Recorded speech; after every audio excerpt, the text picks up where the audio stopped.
having that first ban. first pick. Yeah, so Fanny being banned out, Kalea for the side of Team Indonesia. We'll see how that's gonna go right now. So at least Fanny thrown away. I would like to believe that, you know, Paquito, Freya, all of that will be thrown away as well. But technically speaking, it is more of a ban for Indonesia. Yeah, I would say as well, right? And I would like to see if any of these top tier picks go through. And we did see the Marshall leak, right? And nobody picked it up. Yep, Nobody picked it up. No one cared about it. And yeah, it did come to bite them back into the fact that, yeah, that golden hour could have been the saving grace if, let's say, Team Singapore did choose to pick it up instead of the Hilda as well. But they wanted the damage, they wanted the tank ability. And yeah, I can see that going in their favor as well, but didn't really work out the first game. Now, for the second game as well, Freya completely banned out, so we are not going to be able to see Freya this game. Yep. Maybe we also can talk about the fact that they have lack of utility, right? As the roaming trio, we are looking at the Hilda, Baxia, and Kimi. Kimi does have a lot of utility, or rather a lot of crowd control, you gotta have to agree. But however, you don't have a very surefire way to actually lock people down for extended periods of time, as opposed to if you have someone like an Atlas at the role position, or if you have a Cho in the role position, for example. Yeah, and now with the Baxia being banned out, you gotta consider, you gave Team Indonesia the combination of the scariest heroes that were possible. I mean, you have the two Sin, you have the Claude, you have the Fredrin and the Arlot combo, and that is generally not given together. And Team Indonesia, if they have that combo, they're definitely going to take it for themselves. Now, meanwhile, for the side of Team Singapore, what final ban do they go with? Do they want to ban out the Paquito, or do they want to use it for themselves and force Team Indonesia to ban out the Paquito here? To be fair, I do think that Tristan can play a pretty mean Paquito, so taking away the Paquito is not necessary to them. However, there are still a lot of open heroes. So, okay, great that they actually ban out the Juicid. But now it's up to Team Indonesia for what they want to ban. I think at this point in time, they would lick out of Marcel. I don't think that they are too particularly afraid of Marcel. Right now, what they might be looking for is number one, Paquito needs to go, or we are just generally going to be looking out for Harith in this case. Yeah, Harith as well. I mean, Paquito, there is also the possibility that they want to pick up the Fredrin for themselves from the side of Team Singapore, if let's say that's going to be the opener as well. And also for the side of Team Indonesia right now, they also have a lot of possibilities to go for that Claw themselves. So Team Singapore right now, first pick, Paquito. Without a doubt, they gotta have to choose Paquito, man. If they kind of leak the Paquito away and give the Paquito over to Xiaoqi, I would not believe. That's just blasphemy, man. If you don't take the Paquito for yourself right now, Xiaoqi playing the Paquito, I'm quaking in my boots. I don't want to see that. I really do not want to see that. Yeah, first pick, 20 seconds remaining. What do they open with? There's a Marcel. There is that Paquito. I would take the Paquito any day right now. Any day. Like, if Team Indonesia were to take the Marcel, sure, so be it. There must be some ways that we can play around. And honestly, I do want to see Team Singapore. Oh, okay, Okay, Phobius does a good job of dealing with the Paquito, I guess, in terms of level 4.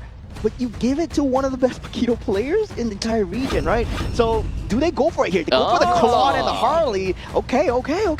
I mean, because Team Indonesia, they don't need to go for the Paquito right now, right? They can still go for it in third pick. Yeah, because the Phobius is already out. Oh no, now. For the side of Team Singapore, how do they answer back against a Claude? We saw that Leslie wasn't the answer against a Harley as well. You need a tanky jungler. That Baxia has been banned out. You go for the Fredrin here, but you don't have that Arlot as well. So generally, against the Harley, you either go damage for damage or you go tank, right? And Fredrin, going tank. Yep, they might be the answer. Do they go for the Khalid? Yes, they do. Okay, so very tanky. Firepower-wise, do they remotely have enough is generally the question here. Khalid can, of course, set up for the team fight pretty effectively. Fredrin comes in as a follow-up from that point on, but who follows up afterwards, right? Understandably, with the mage pick as well as a gold pick, I do not want to see a Leslie again, once again. We do have a Yves, though. So, Rom, Gato Kacha... Your team is banning. I don't think it's necessary here. Even though getting the RW, getting the Yves to snap out of RWM is really important, but I don't think that the Gato Kacha would gel very well with the Team Singapore. I mean, for Team Indonesia, they have two choices here, right? Where they are going towards that team fight, or they are going towards that mobility. So if they're going towards that mobility, that kind of solo play, that Cho is available, they want to go for that team fight together with the real manipulation. They will have that high-lows available as well with the Glorious Pathway. And yeah, there's just so much possibilities right now for the side of Team Indonesia, as Team Singapore as well, right? But the Moscow band really very good in dealing with the Claude late game and also Spirit of Despair against the Harley. So right now, Team Singapore, they are lacking of a single mage and a gold laner. While for Team Indonesia, they're looking for a roamer and an XP. There's still quite a lot of XP heroes that is actually kind of open. And the way that Team Indonesia is opening things with the Harley in the gold lane definitely does suggest that they can play very power heavy. Your team is banning. Yeah, they ban out the Leslie. I mean, they feel that it is... It's a problem for Harley to a certain extent. Yeah, it is a problem for Harley, and it's also a problem for Claude as well, especially in the laning phase. But we did see Dingarai just doing an extremely good job of dealing with the Leslie as well. And now, for the side of Team Singapore, their final ban coming through, they might be looking towards that EXP lane. That Paquito is still there. It's still there. They can still ban the Paquito. Don't give it over to Choki. Please don't. Yeah, I mean, I'm not too sure it's going to completely leak the pool here, because Paquito Claude, on paper, that is the dream lineup there. That's kind of scary. But now... Lapu. Your team is Lapu. picking. I think that... Is this a point in time where it's like a no-brainer Paquito pick? Well, you don't need to pick it now. You don't have to. Phoveus is on the other side, so you can pick it on the last pick as well. So they can definitely secure their own pick right now, especially if they want to go for something like a Cho, and they go for the high-lows instead. Yeah, Okay. so we have the RWM into the Glorious Pathway combo. Is this a bait for a carry? Could be. Sounds like a bait for a carry. But if they don't pick out the carry, who else can they possibly go for? Because this does definitely seem, for the side of Team Singapore, they do want to play a little bit towards late stages of the game. There's no Harif to kind of go neck and neck together with Bruno. Bruno... I think Bruno would have too much problems dealing with Harley. If you get the Haas Claws early, maybe you can kind of out-heal the Harley burst coming through. Yes, that's a possibility. The Harley needs to be very overfarmed here. They go for the Lilia and the Your team is Granger picking. instead. Okay, I like this out of Team Singapore way more than the previous draft. So, I mean, having a Granger better than Leslie, in my honest opinion here, sure. But that also means that Team Singapore, they are playing kind of a tempo-based game.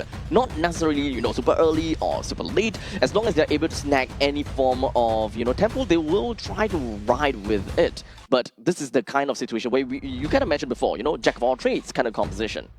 Yeah. They want to go from front to back. Yeah, definitely front to back. It does work very well in terms of trying to hold on to the late game, but I don't see them having that entry point into that mid game as well, right? That taunt will be that only capability to go in, and once, for the first time, right, Paquito completely left the pool. They go for the Yuzong instead, and I mean, by all means, Phoveus, very good against the Paquito. That's why we see one ban or the other. And now with the Yuzong as well, they secure that team fight. And also at the same time, I believe they're going to use Harley and Claw to secure that macro play. Well, we'll leave it up to the members of Team Indonesia to show us what they have got with this draft, and of course Team Singapore with theirs. As we jump right in, let's take a look at the overall composition here and talk a little bit more about the gold lane and the XP lane, and eventually down to the middle. So for the XP lane between the Phoveus as well as the Yuzong definitely will have a very strong showing in the early stages, or rather the early laning phase, all the way until level 4. Phoveus does have pretty annoying kit coming in when it comes down to the Demonic Force, but nothing too difficult for the Yuzong to deal with. But in the meantime, gold lane between the Claude as well as the Granger, I definitely do prefer to see a Granger due to the fact that he pops off a lot earlier earlier. Yeah, I see a problem in the objective team fights alone coming in from the side of Team Indonesia, right? Where they have the Harley, they're going to have to find the flank. But meanwhile, Team Singapore have a vision problem where the Khalid will be the only main source of vision in front to try and source out where the Harley is. I believe in the Hylos versus Khalid battle, yes, they're going to be sticking onto each other, but at the same time, you won't know where the Harley is because there's no one providing that vision for Team Singapore.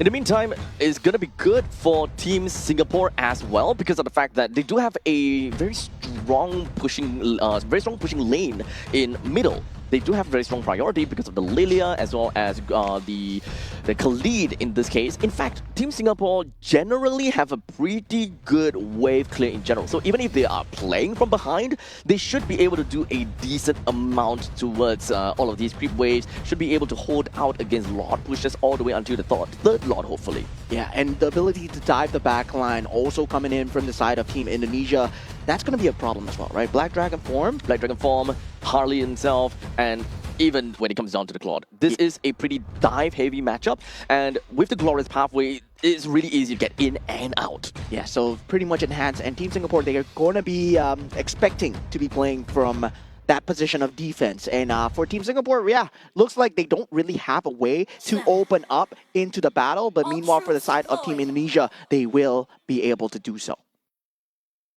Now going into game number 2, Team Indonesia versus Team Singapore. Team Indonesia 1 game ahead as they want to secure a clean 2-0 victory. And Team Singapore look to tie things up. As we mentioned, and of course, take a look at the start of the game, look at Alexander.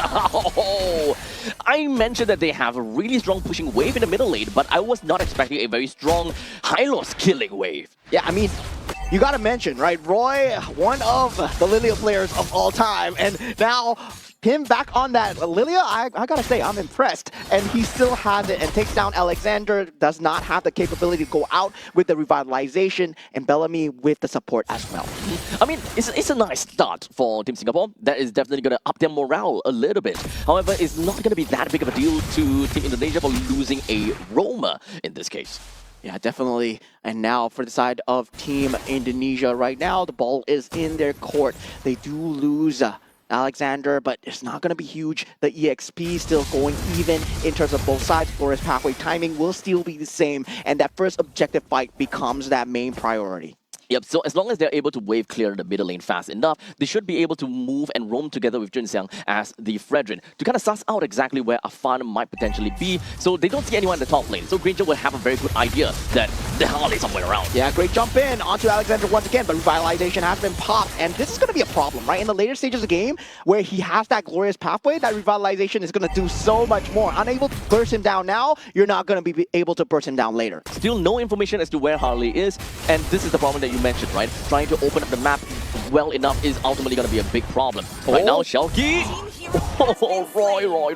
Roy is doing it. Roy is doing it. He's getting consecutive kills now. Right now, they will have that first turtle advantage going their way. Team Singapore looking good at the start. But once again, Team Indonesia, not a team to be trifled with as Dingarai. He's starting to pace up in terms of the farm, trying to funnel into that mid lane cash in as well as the bottom lane. They're not particularly too scared about losing some of these leads over to the side of Team Singapore. They will look for the time and they will make it work out. Yeah, the flicker out coming in from the side of Tristan as the Purify and the Petrify was used, but he goes back in without the help of the flicker. He sees the team coming in, but it might have been an early call, but now with the Appraisal Scrap, they do take out Afan, and now with that, Team Singapore, they get the consolation 1-for-1. It's okay. I think that that's relatively a pretty good trade. Tristan may have went in a little bit early, but there could be an idea that they don't want the Harley to get out of the lane because that is the point in time where they can finally see Harley. They don't want Harley to use their hat, especially in this case, especially since I think that he already used his hat in order for that kind of situation. Okay, theory crafting, pure copium here. Team Singapore gives up the first game, pulls out the Leslie. Oh, we're so bad, but now, oh, we're so good. We're so in. Yeah, we're so in. We are so bad here, Team Singapore fans. As now Team Indonesia, they're down 2 kills, but still, that's just 1,000 gold here. This is just us joking around. And Team Indonesia, they're not out of this yet. Not out of it. Yeah, they will still have a lot of capabilities to come back into the game. They don't have that vision on that Harley at all times. It will be a problem once he's able to jump on to Keith or on to Roy. They need to be careful not to throw caution into the wind right now. Team Singapore may seem like they are riding the wind and having a really good time, but a small little overconfidence would eventually be their downfall. Yeah, definitely. And now Team Singapore, Tristan with that Infernal Pursuit, Raging Sandstorm into that Flicker. Great combination to lock down a Fawn. And this is great defense coming in from the side of Team Indonesia as well. They do take out Bellamy, but that is a great trade for Team Singapore. Of course, that is also a really nice read coming from the side of Bellamy, preemptively flickering together with Afan. Yeah, now Glorious Pathway has been used together to Black Dragon form. Now with the debut of that Black Dragon form, Roy has to pop that Black Shoes, Appraisal's Wrap into Retribution as Keith comes into the battle, and Team Singapore, they clean up 3 kills ahead, but still the macro is not going their way. Stingerai, he's been farming up a storm. 4 minutes and 58 seconds. He took down every single one of these energy shield and even brought down the turret at the bottom lane. This will be a permanent swap coming in from the side of that Ranger, and he has to stick to the top lane now. Yeah, looking at the team fight going in, they were trying to force this no matter what, while Stingerai is getting that macro advantage, right? We talked about Team Indonesia being a brawl team. They can't play the macro as well, but now with the Appraisal's Wrap coming through on Stingerai, does BMI away. The main thing is he wants to get as much damage as possible over to the side of Dingerai, due to the fact that he did manage to get a pretty nice taunted, so might as well do whatever that you can. Yeah, and there is that availability of the macro, right? With the Black Dragon form being used as an escape tool, Afan being used as just pressure alone, Dingerai is still going to have that space to farm. So meanwhile, Team Singapore, they need to keep it in the back of the heads, but at the same time, they can't get pulled around like a dog on a leash. Slowly but surely, even though Team Singapore seems like they're having a good lead, but the lead is not that big. Yeah, Alexander going down here, not popping the revitalization, but still trying to make use of the macro map advantage. You see Afan and Dingerai just instantly jumping onto the creep waves, trying to keep the macro up. Despite the fact that we are 7-3 right now, still no gold lead to be mentioned of. So right now, with the way that we are looking at the Granger, currently he already has the Hunter Strike as well as the Sky Piercer. There is no lanes that this Granger is going to belong unless Team Singapore have already opened up the certain parts of the river. So right now, as much as possible, Keith needs to follow in.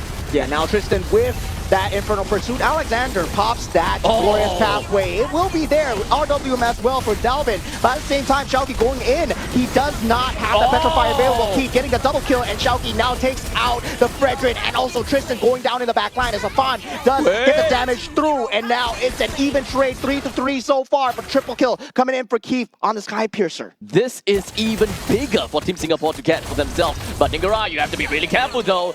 The BMI will essentially help him get away. And Keith, you can't overstay your welcome right now. You managed to get 4 kills for yourself, massive amount of Sky Piercer stacks. That is going to lead up to a really good upcoming fight. Yeah, now with that turtle being up for the grabs, Jinxiang will be falling in here. Glorious Pathway already used. Team Indonesia right now, they're 5 members strong. They want to fight this. Black Dragon form not available. Afan does have the ultimate though. He can pop Keith on the side as this is Flying Clouds. Everybody is trying to collapse into this as the turtle now falling lower. Jinxiang does get the turtle, and now Bellamy falling extremely low. Blazing Duet being used as Dingerai takes out Bellamy, and Team Indonesia, they want to collapse with the RWM right behind. And now for Team Singapore, they have to retreat as Royven goes down, not able to pop the Black Shoes in time, and Tristan will be going down as well. Team Indonesia, they're just killing everyone, and now with the counter initiate onto Dingerai, that's a great consolation, but 4 for 1.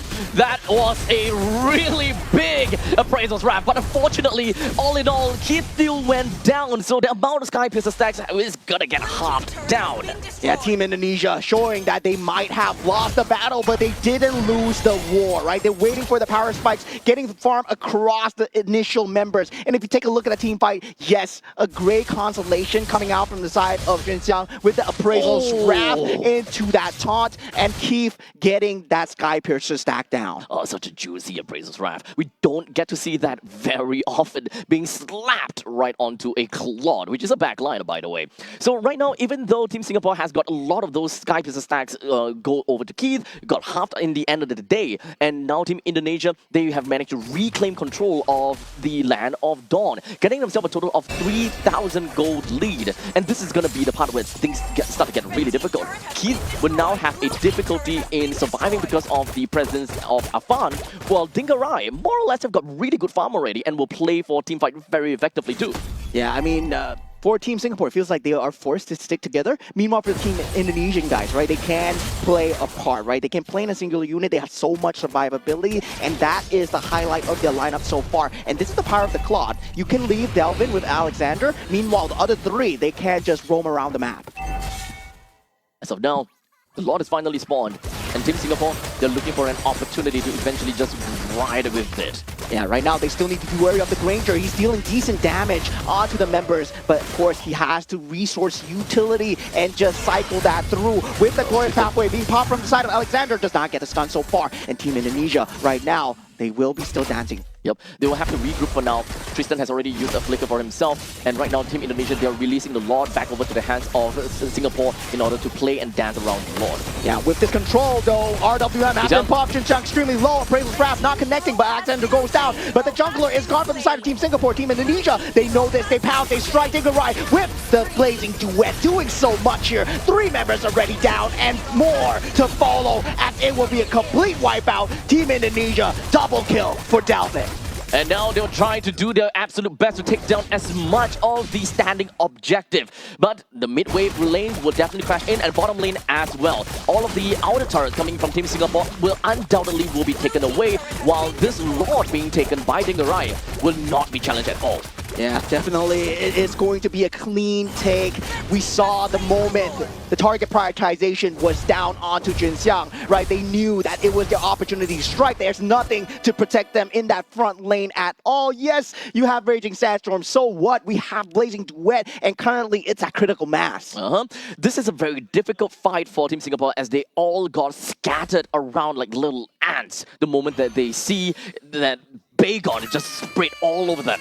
Team Singapore, they got themselves in a really difficult spot. They constantly want to get themselves the Lord and wants to be the one to be the main power holder. But unfortunately, Team Indonesia, they are way too far ahead now. They know that they can re-engage anytime, and before they even had that previous fight, they have already baited out that the flicker coming in from the side of Tristan. Yeah, good teams know how to play when they're behind, and Team Indonesia right now, they aren't behind anymore as they do with that Glorious Pathway. Now with the real manipulation, Dingarai with the Blazing Duet in the back, so much damage onto the side of Team Singapore. Team Indonesia are tearing through the front lines. At the moment, they take out an inverter turret. 3 members already down. Shauki might go down here, but the base will not be left standing for the side of Team Singapore. As Team Indonesia, they focus fire down the crystal, and they take the game 2-0.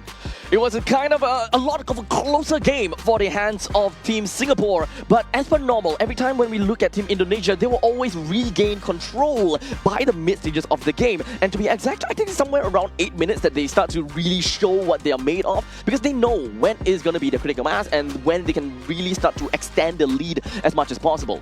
Yeah, I mean, they understand that the usage of the utility was there for the side of Team Singapore, right? Once they see that the weakness was there for the side of Redrin, they knew that, identified that one frontliner is only available for the side of Team Singapore. Once that weakness is there, they start to pounce because they were testing it out with the macro plays on the top side, on the bottom side. Let's see how Team Singapore responds. Now, of course, allowing, I'm not sure whether it's allowing, but it feels like it's mini conditioning onto Team Singapore. Like, okay, we're going to give you a little bit of this here, going to give you a little bit of this here, and in the end of the day, it's just allocating resource from the side of Singapore. They are 4-man dive onto 1, 4-man dive onto 1. But in the meantime, Harley's out there somewhere farming. They're split pushing. We've got Claude all the way down to the bottom lane. And in the early stages of the game, just as it reached 5 minutes, he already took down 1 full turret with a lot of the energy shield taken away as well. And Delvin with the Eve, securing a 4-0-13 scoreline for himself. The RWM timings on this guy, just clean and amazing, right? We saw them trying to just dive in, trying to take out the RWM for themselves, but for Team Singapore, it felt like Delvin was out of reach. He is actually very out of reach, right? No death at all, and of course, being one of the important players, he don't wander alone in most of these cases. Yes, it definitely seems as though Team Indonesia gave a lot of free kills over to Team Singapore, but it honestly really didn't matter too much because that's the roamer, that's the XP laner, and a little bit of this and that condition, and they got themselves a lot of farm, especially for the side of Team, especially for the side of Delvin. Every time the box opens up, Team Singapore kind of scattered away like ants. Yeah, if you take a look at the win conditions coming through as well, Dingarai, of course, only 1 death, and that was greed on his part, right? Chasing a very low Fredrin into Appraisal's Wrath, and for the rest of the game itself, it feels like there was so much macro, despite the fact that they were behind. They played that Claude, they played that Harley extremely well together, combined with the Yuzong as well. And feels like for Team Singapore, yes, they did win the 5-on-5 because they're innate team fight. They're meant to win the 5-on-5s. But afterwards, they're meant to convert the objectives. But it seems like they were being dragged towards those macro objectives. So the thing about Team Singapore's lineup is that they do want to play front to back, right? The main thing is front to back, and Team Indonesia, they have one heck of a big wall, and that is going to be the high lows. At one point in time, Indonesia can keep running their faces right into Team Singapore, and understandably, Singapore have to slowly withdraw because they can't allow Keith as the marksman to end up being at the front row, because their front line is always going to keep stepping back. They're giving some ways over to Team Indonesia, and at one point in time, the back will be up against the wall.